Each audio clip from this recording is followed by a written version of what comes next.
Kajian Kitab.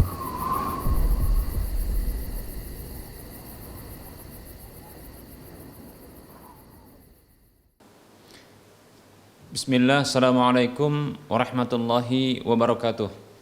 Innal hamdalillah nahmaduhu wa nasta'inuhu wa nastaghfiruh wa na'udzu billahi min shururi anfusina wa min sayyiati a'malina. Man yahdihillahu fala mudhillalah wa man yudlilhu fala hadiyalah. Wa asyhadu an la ilaha illallah wahdahu la syarikalah wa asyhadu anna Muhammadan abduhu wa rasuluhu sallallahu alaihi wasallam.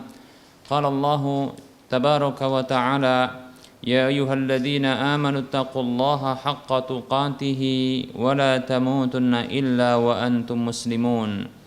Ya ayyuhan nasu taqu rabbakumul ladzi khalaqakum min nafsin wahidah wa khalaqa minha zawjaha wa bassa minhuma rijalan katsiran wa nisaa'a wattaqullaha alladzi tasaaluna bihi wal arham innallaha kana 'alaikum raqiba. Ya ayyuhalladzina amanu taqullaha wa qulu qawlan sadida yuslih lakum a'malakum wa yaghfir lakum dhunubakum wa may yuti'illaha wa rasulahu faqad faza fawzan 'azima. Amma ba'd, fa inna ahsanal kalami kitabullah wa khairal huda Rasulillah sallallahu alaihi wasallam wa syarral umuri muhdatsatuha wa kullu muhdatsatin bid'ah wa kullu bid'atin dhalalah wa kullu dhalalatin finnar. Para muslim, para hamba Allah rahimani wa rahimakumullah. Alhamdulillah, kita bersyukur kepada Allah atas semua nikmatnya. Selawat dan salam tak lupa kita ucapkan untuk nabinya Muhammad sallallahu alaihi wasallam. Para pemirsa Rosyad TV dan para pendengar Radio Medan Mengaji di mana saja Anda berada, a'azzani Allah wa iyyakum jami'a. Kita akan lanjutkan pembahasan kitab Minhajul Muslim dalam bab adab, dan kita masuki pembahasan tema baru, yaitu adab terhadap sesama saudara senasab. Baik para hamba Allah rahimani wa rahimakumullah, ketahuilah persaudaraan senasab ini akan semakin kuat tatkala ternyata mereka dipersatukan berikutnya dan diperkuat berikutnya dengan keyakinan yang sama, agama yang sama, yaitu Islam. Baik para hamba Allah rahimani wa rahimakumullah, seorang mukmin, seorang muslim meyakini bahwa dirinya memiliki kewajiban untuk beradab dan berakhlak mulia terhadap saudaranya yang senasab. Bahkan akan semakin besar dorongan untuk melakukan pemenuhan hak-hak yang itu akan menjadi akhlak mulia dan adab yang mulia terhadap saudaranya tatkala saudaranya tersebut beragama yang sama seperti dirinya, yaitu beragama Islam. Baik para hamba Allah rahimani wa rahimakumullah, seorang mukmin dan seorang muslim juga meyakini bahwasanya saudaranya senasab, baik itu abangnya, kakaknya, adik laki-lakinya atau adik perempuannya, mereka ini adalah karib kerabat mereka yang terdekat setelah kedua orang tua mereka, karena mereka berasal dari orang tua yang sama, karena mereka pernah tinggal di perut yang sama, karena mereka berasal dari ayah yang sama. Baik para hamba Allah rahimani wa rahimakumullah, persaudaraan senasab, baik itu seayah seibu yang disebut dengan saudara kandung, atau seayah saja yaitu satu ayah namun berbeda ibu, atau satu ibu saja yaitu seibu saja, satu ibu namun berbeda ayah, maka mereka ini adalah al-ukhuwah, ya. Mereka ini disebut al-ikhwah. Mereka ini ya disebut saudara-saudara, sesama saudara yang diikat dengan al-ukhuwah an-nasabiyah. yaitu persaudaraan senasab. Baik para hamba Allah rahimani wa rahimakumullah,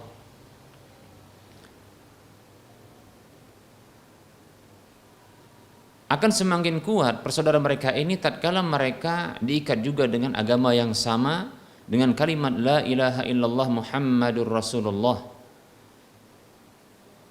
yaitu sesama muslim. Baik para hamba Allah rahimani wa rahimakumullah, seorang mukmin, seorang muslim, maka dia bersemangat untuk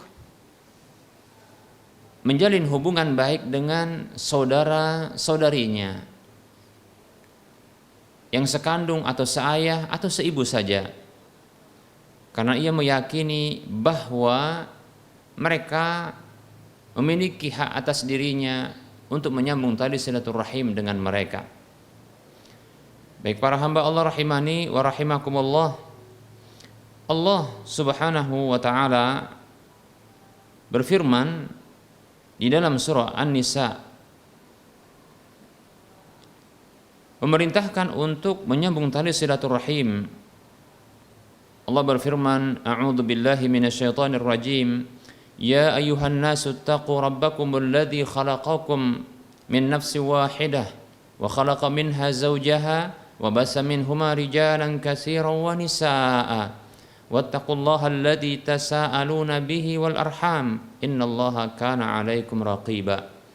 Allah berfirman dalam surah An-Nisa ayat 1 yang artinya, wahai orang-orang beriman, bertakwalah kalian kepada Rabb kalian yang telah menciptakan kalian dari jiwa yang satu, dari diri yang satu, dan menciptakan pasangannya darinya, dan mengembangkan dari keduanya laki-laki dan wanita yang banyak.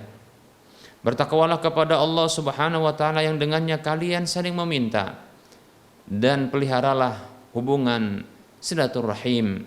Sesungguhnya Allah Subhanahu wa taala mengawasi kalian. Baik para hamba Allah rahimani rahimakumullah, Allah perintahkan untuk kita menyambung tali silaturahim dalam ayat ini.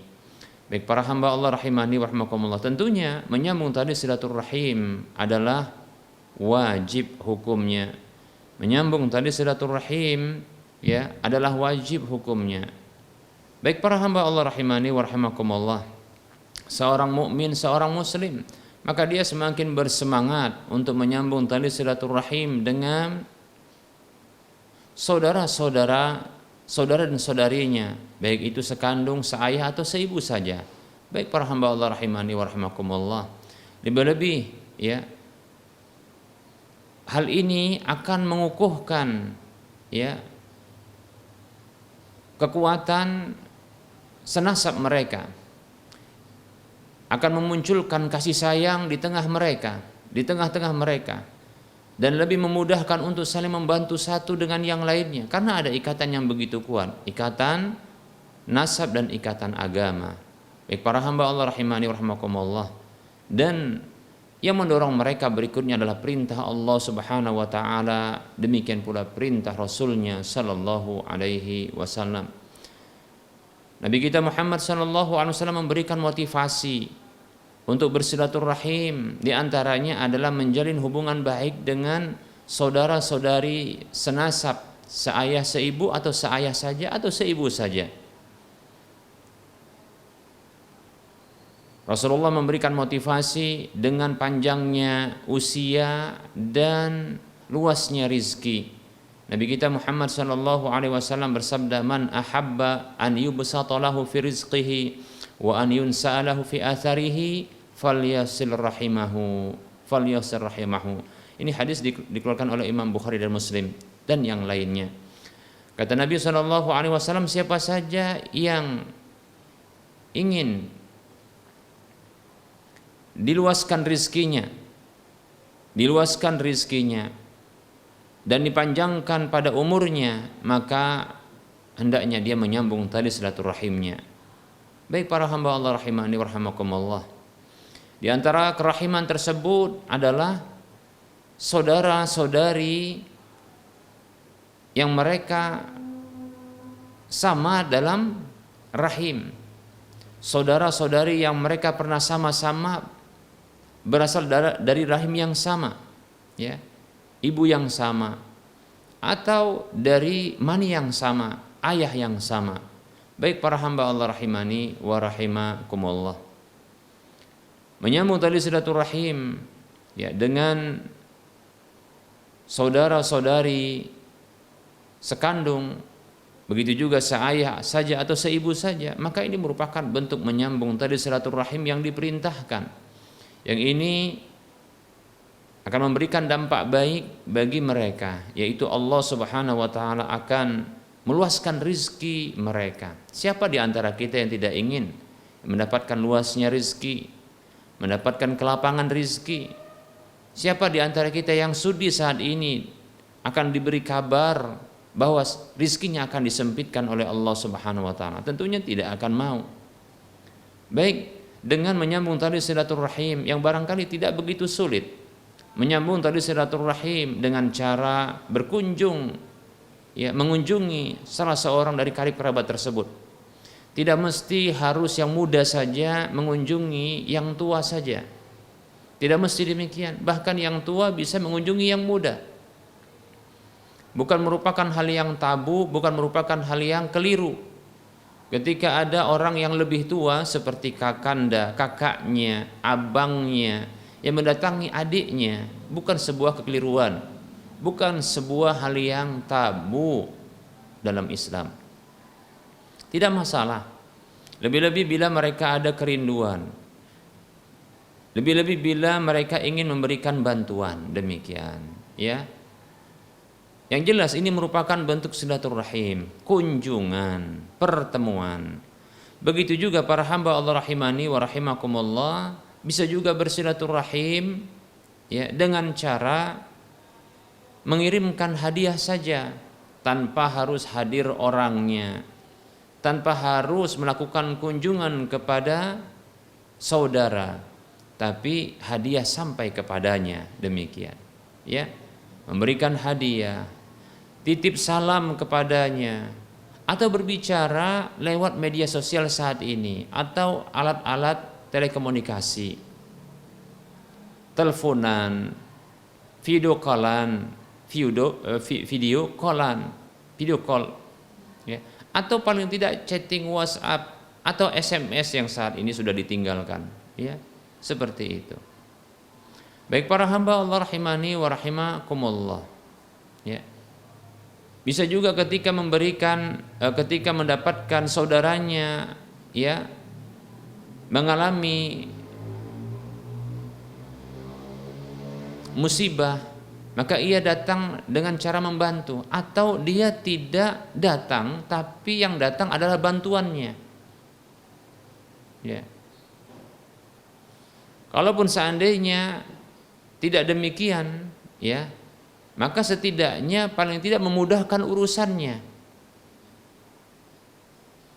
Demikian. Itu merupakan bentuk silaturahim, ya, silaturahim. Baik para hamba Allah rahimani wa rahimakumullah, bahkan, ya,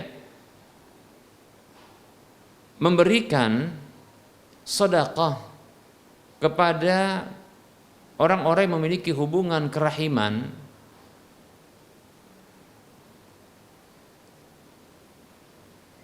pemberian sedekah tersebut itu ternyata memiliki dua pahala sekaligus.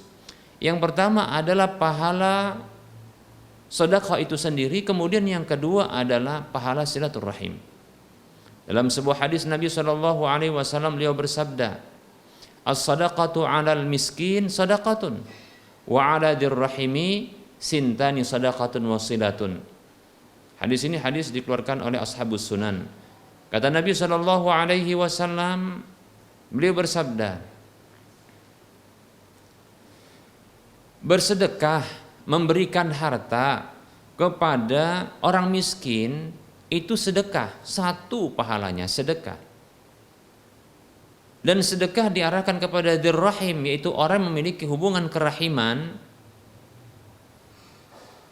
kepada saudara, saudari, seayah, seibu, atau seayah saja atau seibu saja. Maka di sini sintani ada dua pahala kata Nabi SAW. Shadaqatun wasilatun. Ada pahala sedekah dan ada pahala silaturahim. Masya Allah. Ya. Oleh karenanya kita lebih memperhatikan saudara kita yang senasab, yang ada hubungan kerahiman dengan kita. Perhatikan kondisi mereka. Kalau kita termasuk orang yang suka bersedekah, orang yang suka berinfak, orang yang ringan tangan untuk membantu sesama, maka perhatikan terlebih dahulu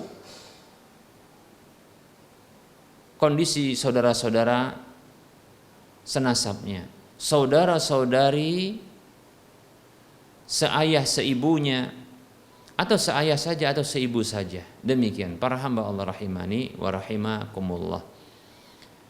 Nah, bila didapatkan mereka itu butuh bantuan, bila didapatkan mereka itu butuh pertolongan, bila didapatkan mereka itu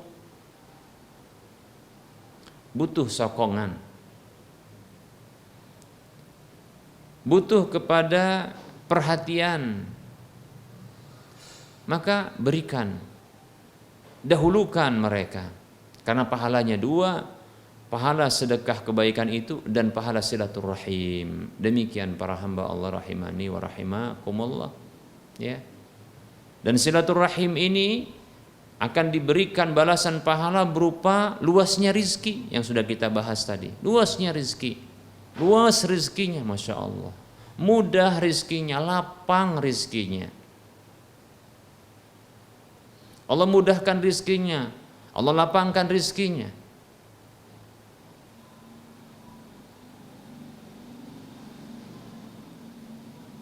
Sangat mudah perhatian kepada saudara, memberikan pertolongan, bantuan, sokongan kepada saudara, memudahkan urusan mereka. Baik para hamba Allah rahimani wa rahimakumullah.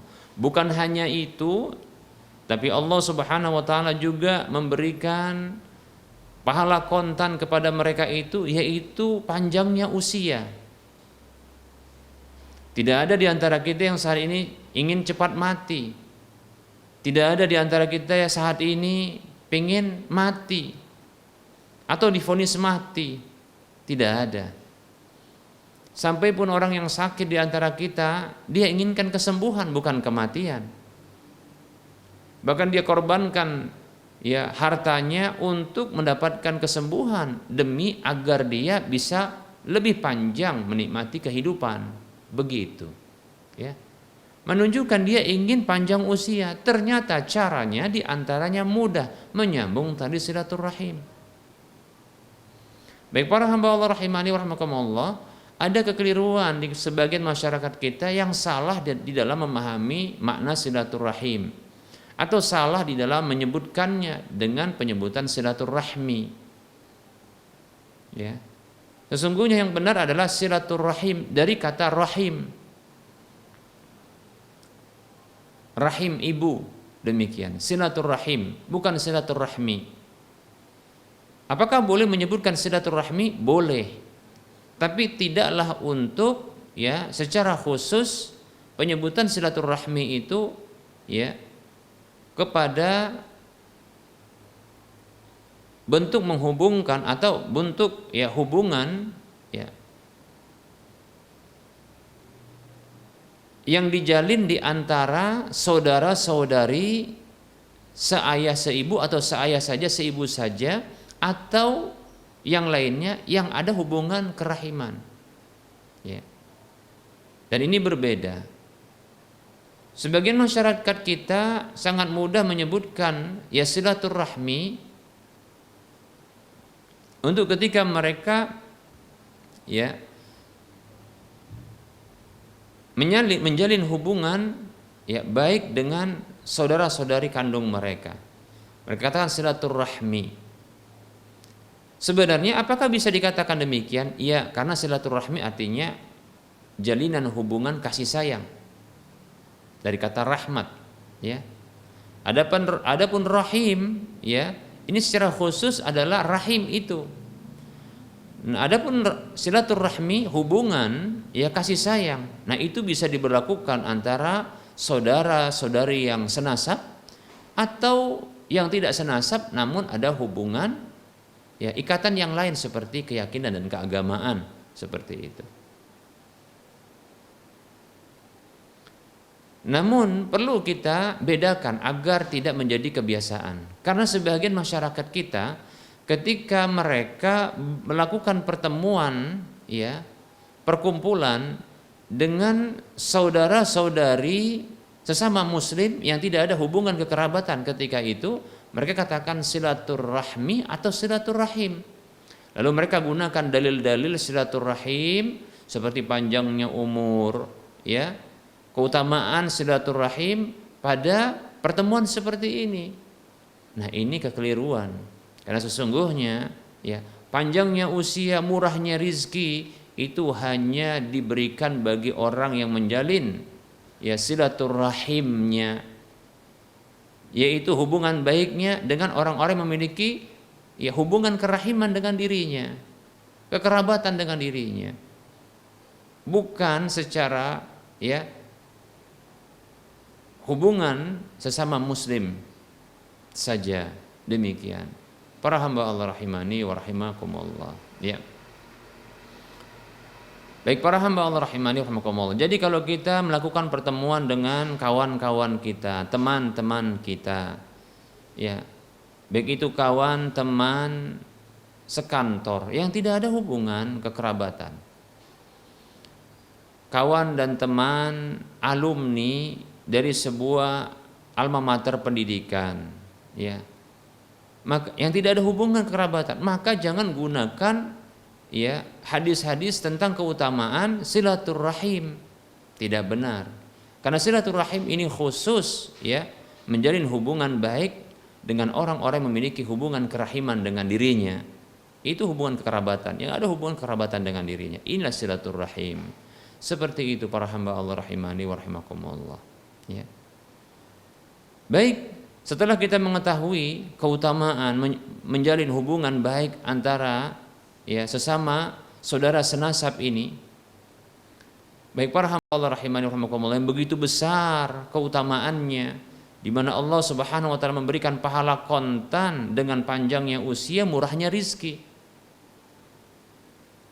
Baik para hamba Allah rahimani wa rahimakumullah, ya, di antara bentuk, ya, menjalin hubungan silaturahim selain melakukan kunjungan, selain pula melakukan pemberian hadiah, menitip salam, ya, saling, ya, berkomunikasi, baik itu langsung ataupun lewat dunia maya atau lewat alat-alat komunikasi yang modern saat ini atau media sosial.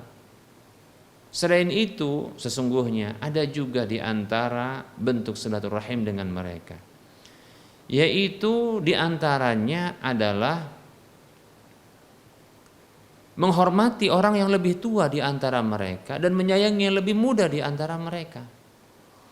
Jadi kalau kakak dan abang kita, ya, uda dan uni kita, maka itu kita hormati, kita muliakan.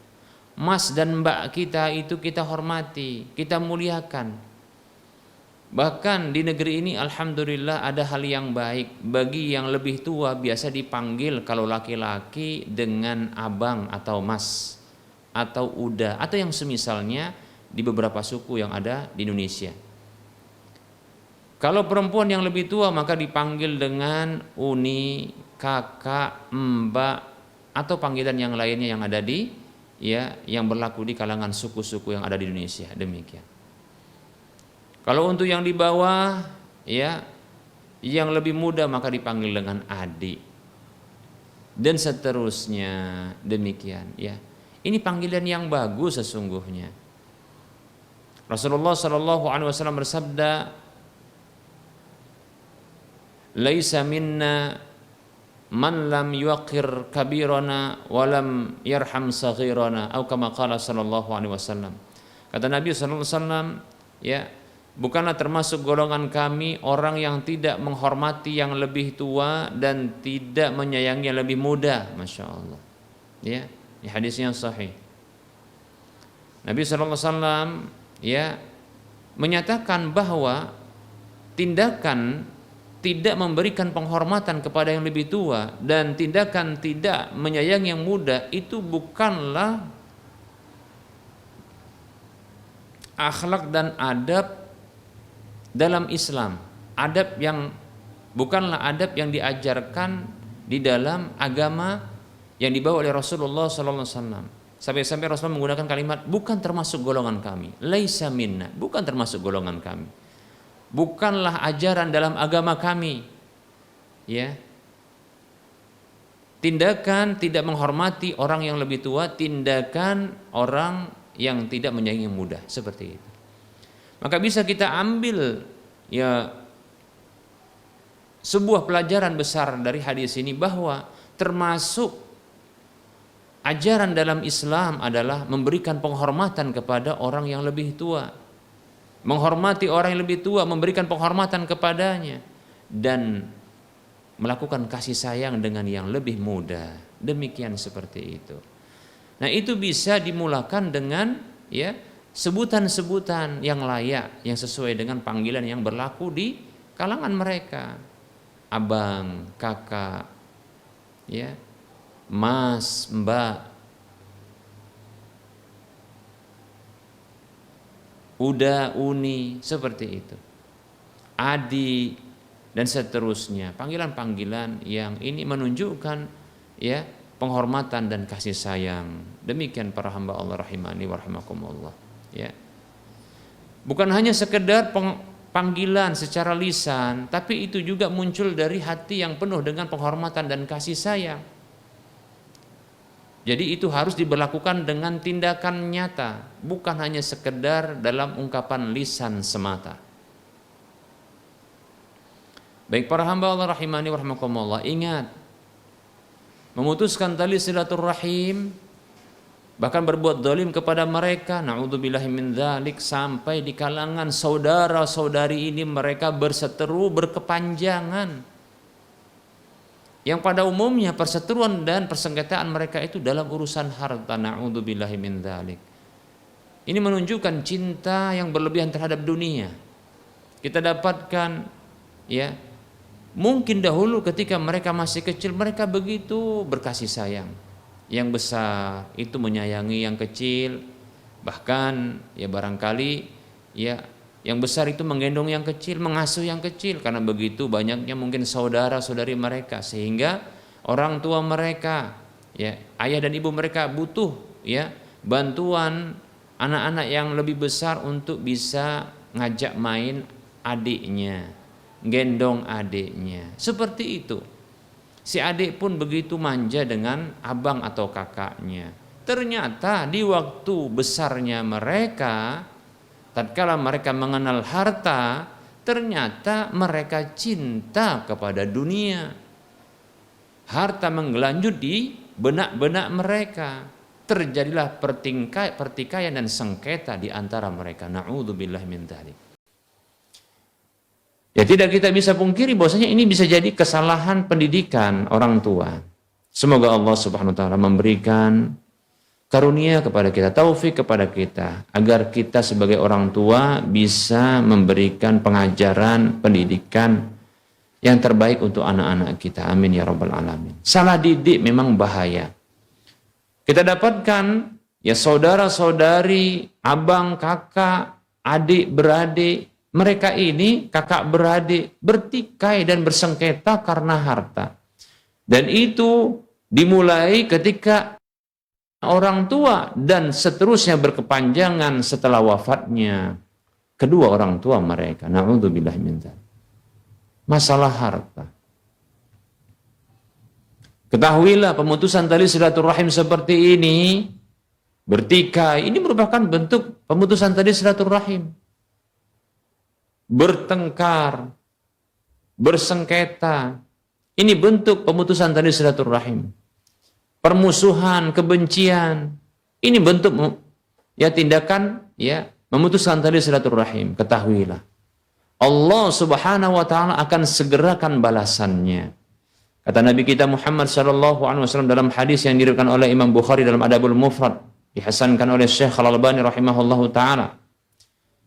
Rasulullah sallallahu alaihi wasallam bersabda, "Ma min dzambin ahra an yu'ajjilallaha ma min dzambin ahra an yu'ajjilallahu al-uqubata li sahibihi ma'a ma yuddakharu lahu fil akhirati minal baghi wa qati'atir rahimi. Kata Nabi sallallahu alaihi wasallam, tidak ada satu dosa yang lebih layak bagi Allah Subhanahu wa taala untuk segerakan balasannya, sanksi hukumannya di dunia, bersamaan nanti ada yang disimpan untuknya di akhirat sana, melainkan dosa kezaliman dan dosa memutuskan tali silaturahim. Na'udzubillah min dzalik. Kita dapatkan sebagian saudara mengambil hak saudaranya dan memutuskan tali silaturahimnya. Ini kezaliman sekaligus memutuskan tali silaturahim kepadanya. Maka sangat layak Allah segerakan sanksi hukuman bagi dirinya. Sangat layak. Baik para hamba Allah rahimani wa rahmakumullah. Takutlah kepada Allah Subhanahu wa taala. Takutlah kepada sanksi hukuman Allah Subhanahu wa taala. Jalin tali silaturahim sesama saudara dan saudari senasab kita. Jangan putuskan, karena itu berbahaya. Baik para hamba Allah rahimani wa rahmakumullah, kita cukupkan untuk penyampaian materi kita pada pertemuan kali ini. Mudah-mudahan bermanfaat apa yang kita sampaikan. Dan kita buka sesi soal jawab bagi para pemirsa dan para pendengar sekalian yang ingin berinteraksi. Maka silahkan layangkan pertanyaan lewat chatting WhatsApp.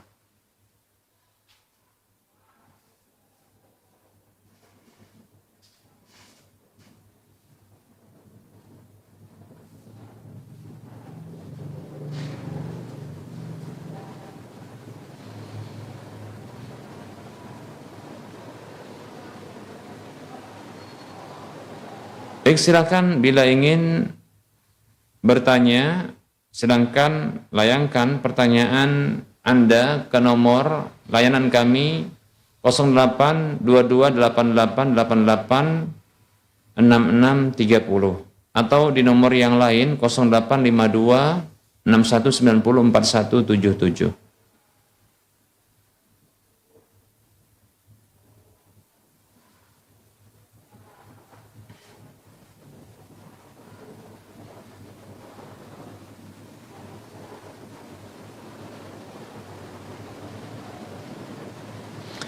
Ada pertanyaan di sini. Assalamualaikum warahmatullahi wabarakatuh. Saya ingin bertanya Ustadz, bendahara kami di kelas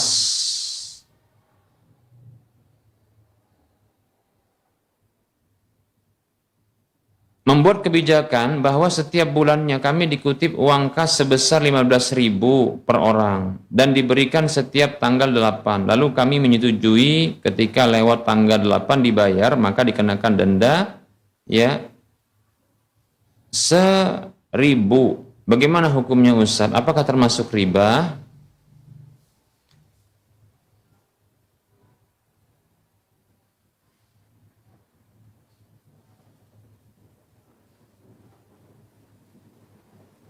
Waalaikumsalam warahmatullahi wabarakatuh. Uang kas 15.000 ini bila maksudnya adalah beban yang memang ditanggung oleh setiap peserta di kelas tersebut, maka ini terhitung adalah seperti pembayaran atau beban pembayaran yang bila telat maka ini menjadi hutang. Lalu apabila hutang tersebut belum dibayar lalu sampai melewati waktu yang telah ditentukan yang disebut dengan telat bayar, maka dikasih denda 10.000. Maka yang seperti ini merupakan bentuk tambahan manfaat atas hutang. Para ulama menyebutkan kullu qardin jarra manfaatan fahuwa wajhun min wujuhir riba. Setiap hutang piutang yang menarik keuntungan manfaat tambahan maka itu adalah salah satu dari jenis riba.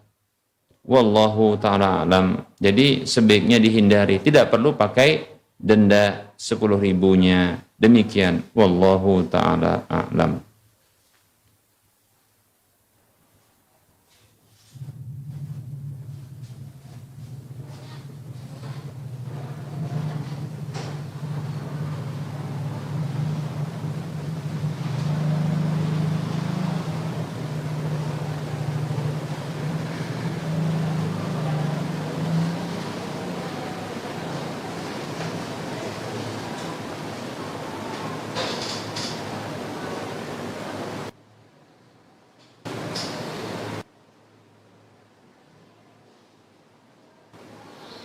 Ada pertanyaan.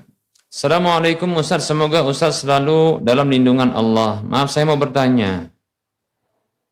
Ada tetangga waktu itu dia meminjam tabung gas LPG yang kosong. Nah, beberapa hari kemudian tabung gas itu dikembalikan, tapi ada isinya.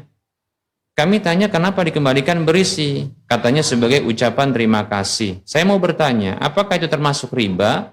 Sedangkan kami tidak meminta hal tersebut. Terima kasih Ustadz. Assalamualaikum warahmatullahi wabarakatuh. Pertanyaan yang bagus ya. Waalaikumsalam warahmatullahi wabarakatuh. Semoga Allah juga memberikan perlindungan kepada sang penanya beserta keluarganya di mana saja berada. Baik para hamba Allah rahimani wa rahimakumullah, perlu dibedakan antara pinjaman dengan hutang piutang. Pinjaman dengan hutang piutang tidaklah sama. Pinjaman dalam istilah fikih disebut dengan i'arah atau al-ariyah. Ariyah atau i'arah. Adapun hutang piutang ya itu disebut dalam istilah fikih dengan al-qard atau ad-dain. Demikian. Dari sisi tabiatnya pun berbeda, tabiat akadnya berbeda. Kalau dia pinjam meminjam, ya, barang tersebut itu akan dikembalikan dengan fisik yang sama. Seperti tadi tabung gas LPG dikembalikan dengan tabung gas itu juga. Bukan tabung yang lainnya. Tapi kalau dengan tabung yang lainnya, maka di sini namanya hutang. Baik Ustadz, itu dengan apa namanya? Dengan yang lainnya. Nah, nanti kita akan bahas. Contoh pinjam meminjam itu adalah sepeda motor dengan sepeda motor yang sama fisiknya ketika dikembalikan. Mobil dengan mobil yang sama fisiknya ketika dikembalikan. Seperti itu. Jadi pinjam mobil, maka kembali mobil dengan fisik yang sama. Pinjam sepeda motor, maka ini kembali sepeda motor dengan fisik yang sama. Baik, kalau tabung gas LPG ya sangat memungkinkan ya ini adalah dengan tabung gas yang berbeda. Jika demikian wallahu taala alam, maka yang seperti ini terhitung hutang piutang. Jadi hutang piutang itu berbeda dengan pinjam meminjam. Kalau hutang piutang itu diserahkan satu barang, kemudian nanti dikembalikan dengan barang yang berbeda, tapi dengan nilai yang sama, itu namanya adalah hutang piutang. Dari sisi tabiat, akadnya berbeda, ya. Kalau pinjam meminjam fisiknya sama, ketika dikembalikan. Kalau hutang piutang fisiknya berbeda, namun nilainya sama. Bila dalam akad pinjam meminjam dikenakan atau disepakati adanya tambahan, maka tambahan tersebut terhitung sewanya, begitu ya. Jadi contohnya kalau sepeda motor dipinjam lalu dikembalikan dengan sepeda motor yang fisiknya sama lalu dikasih uang atau disepakati ada tambahan uang, maka itu terhitung sewanya. Atau disepakati adanya nanti diisi bahan bakarnya dengan full, yang tadinya tidak full, begitu ya, maka ini dianggap upah sewanya. Demikian, seperti itu. Maka bisa diberlakukan untuk hal yang lainnya. Adapun bila ada kesepakatan pada akad hutang piutang, yaitu akad hutang piutang ini disepakati adanya tambahan, maka tambahan tersebut menjadi riba. Kullu qardin jarra manfaatan fahuwa wajhun min wujuhir riba. Setiap hutang piutang yang menarik keuntungan, manfaat apa saja, maka itu termasuk salah satu bentuk riba. Baik, para hamba Allah rahimani wa rahimakumullah. Kembali kepada kasus yang ditanyakan, tabung gas LPG ini apakah ketika diserahkan itu dengan barang tertentu lalu dikembalikan dengan fisik berbeda, maka jawabannya bisa jadi iya. Karena pada umumnya demikian. Berarti kalau begitu namanya ini hutang, ya, hutang piutang, masuk kepada hutang, ya. Hanya saja tadinya kosong, kemudian berisi. Baik para hamba Allah rahimani wa rahimakumullah. Kalau ketika dikembalikan berisi dan itu adalah manfaat, hanya saja tidak disepakati, maka apabila ya dalam akad hutang piutang ada tambahan namun tidak disepakati tambahan tersebut, tambahan itu hanyalah ya berdasarkan inisiatif dari orang yang berhutang, maka ketahuilah ini bukan termasuk riba. Ya. Ini bukan termasuk manfaat yang terhitung riba. Mengapa demikian? Karena Nabi sallallahu alaihi wasallam pernah melakukannya. Ketika ada seseorang yang datang kepada Nabi sallallahu alaihi wasallam menagih hutang kepada beliau. Yang dahulu Nabi sallallahu alaihi wasallam itu pernah berhutang seekor unta darinya. Maka Rasulullah berkata kepada para sahabat, ya carilah unta dengan usia yang dimintanya. Demikian. Yaitu karena itu hutangnya, dibayarkan saat itu. Harus dibayarkan saat itu. Maka para sahabat ketika itu mencari unta dengan usia yang pernah Nabi SAW berhutang dari orang tersebut. Maka mereka tidak mendapatkannya kecuali unta dengan usia yang lebih tinggi. Usia yang lebih tinggi. Dilaporkan itu kepada Nabi SAW, lalu Nabi mengatakan, "A'tuhu, berikanlah kepada dia. Inna khiyarakum ahsanukum qada'a." Sesungguhnya orang yang terbaik di antara kalian adalah orang yang paling baik ya ketika membayar hutang, yaitu melebihkan walaupun ya tentunya tidak ada kesepakatan. Ya demikian. Wallahu taala alam. Jadi insyaallah bukan riba ya, bukan riba. Wallahu taala alam.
Baik para hamba Allah rahimani wa rahimakumullah.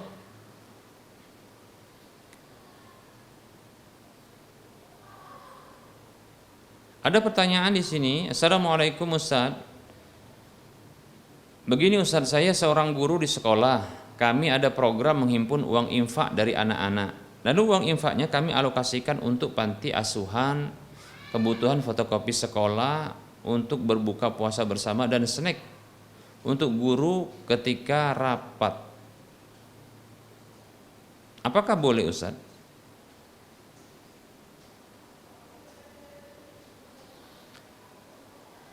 Waalaikumsalam warahmatullahi wabarakatuh. Ya tentunya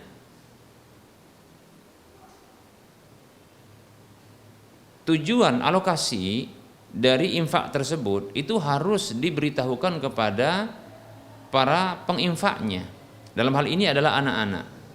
Apabila mereka masih kecil, belum mampu untuk memikirkan hal tersebut, maka dimintakan izin, diberitahukan kepada para wali mereka, orang-orang tua mereka. Apakah mereka merelakan hal tersebut? Karena infak ini tentunya bukanlah wajib. Infak ini bukanlah satu yang dia menjadi keharusan bagi orang yang berinfak untuk mengeluarkan harta mereka. Demikian. Hanya sekedar motivasi.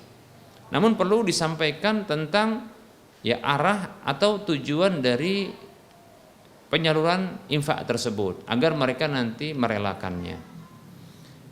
Adapun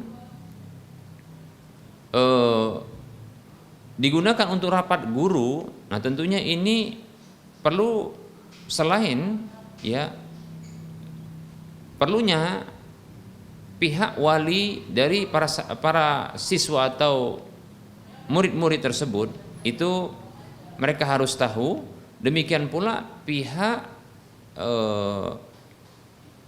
sekolah dalam hal ini adalah ya owner dari pemilik sekolah seperti yayasan, mereka harus tahu tentang hal tersebut ya. Karena tentunya ya ini ada pengambilan manfaat ya dari anak didik ya untuk sebahagian guru-guru demikian ya. Maka ini harus juga ada izin dari pihak sekolah, dalam hal ini adalah pihak yayasan bila ini sekolah di bawah yayasan demikian ya. Nah, apabila masing-masing ya seperti para muridnya, begitu juga para wali muridnya, begitu juga pihak sekolah sudah mengizinkan, wallahu taala alam, maka ini dibolehkan. Wallahu taala alam.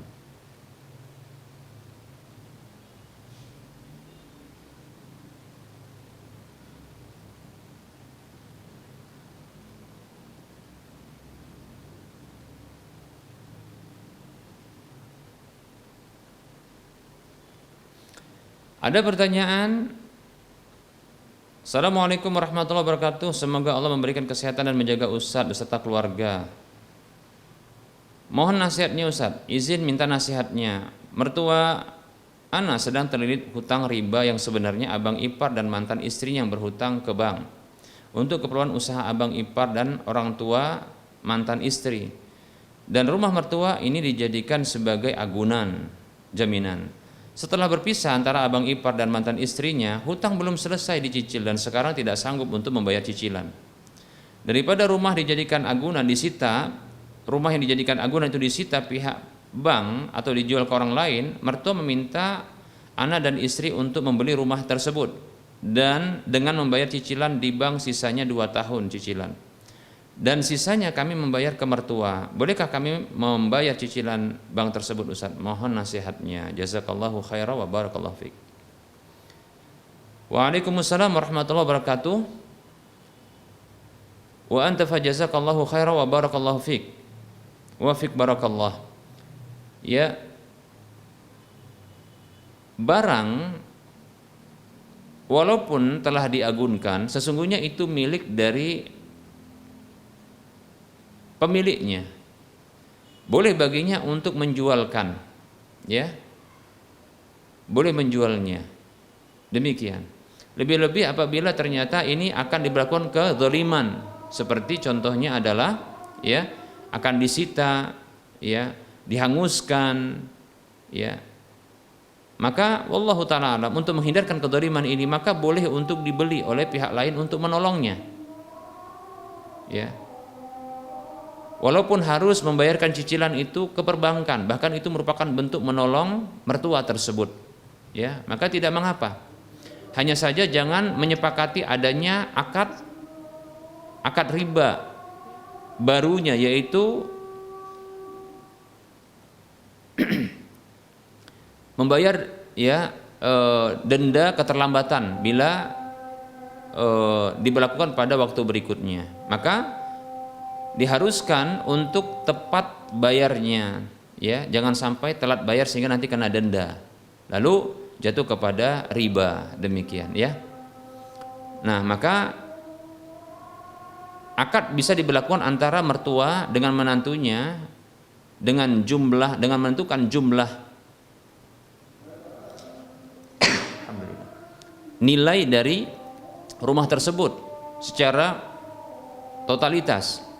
Walaupun nanti, ya, dibayarkan, ya, selama 2 tahun, kurang lebih 2 tahun, ya, kemudian nanti sisanya. Ya, ini harus ada kejelasan dari sisi harganya, demikian, ya.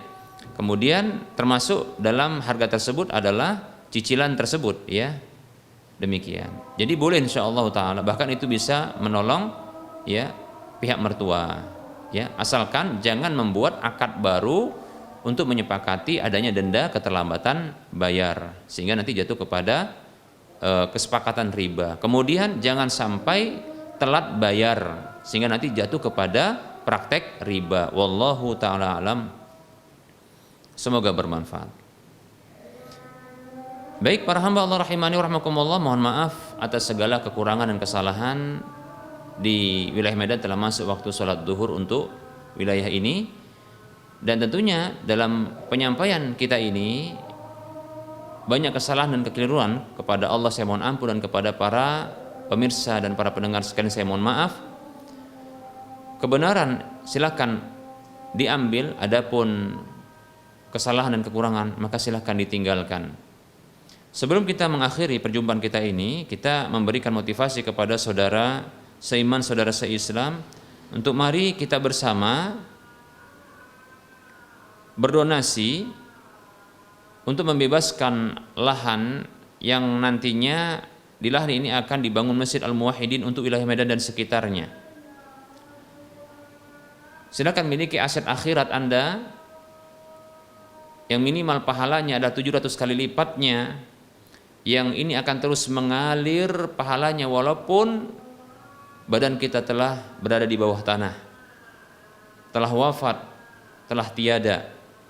Salurkan infak dan sedekah jariah Anda yang terus mengalir pahalanya kepada Anda kelak ke nomor rekening Bank Syariah Mandiri atau Bank Syariah Indonesia di nomor 7127 485 555 atas nama Yayasan Lajnah Dakwah Medan kode bank 451, dan Anda bisa melihat di layar kaca Anda informasi seperti ini. Semoga bermanfaat dan semoga Anda termotivasi. Mohon maaf atas segala kekurangan. Kita ketemu lagi di lain kesempatan. Wassallallahu ala Muhammad wa ala alihi wa ashabihi ajma'in. Subhanakallahumma wa bihamdika asyhadu an la ilaha illa anta astaghfiruka wa atubu ilaika walhamdulillahi rabbil alamin. Wassalamualaikum warahmatullahi wabarakatuh.